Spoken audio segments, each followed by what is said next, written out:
আসসালামু আলাইকুম। সিলেটি রান্নাঘর থাকি আজকে আমি নতুন আলু দি পেঁয়াজের ডেক ভাজি করবো। পেঁয়াজের ডেক, আলু কুচি, কাঁচামরিচ, পেঁয়াজ, রসুন। চুলের মাঝে কড়াই বয়ে দিছি, তেল গরম হয়ে গেছে। এখন আমি পেঁয়াজ রসুন ছাড়ি দিই।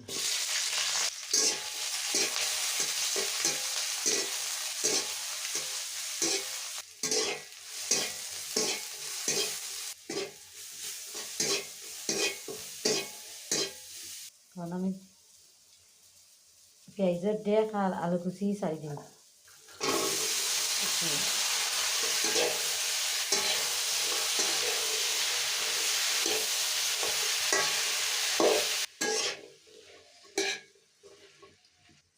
তখন আমি বালা করে লাড়াচাড়া করিয়া ঢাকনা দিয়ে ঘুরিয়া দিলাইমু। সিদ্ধ হওয়ার পরে যখন মরি যাইব পেঁয়াজের ডেক আলু নরম হয়ে যাব, তখন আবার লাড়াচাড়া করে দিব।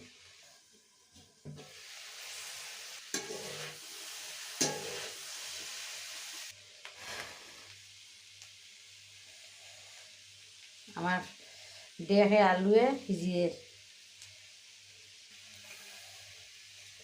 হাতিয়ার আসিলাম বাপর পাতা, এখন দিলেন।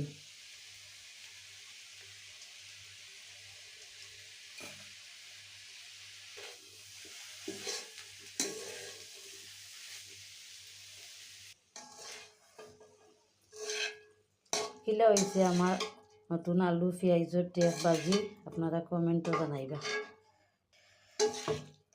আমার চ্যানেলটারে সাবস্ক্রাইব করবা, এরকম হয়েছে আপনারা জানাইবা।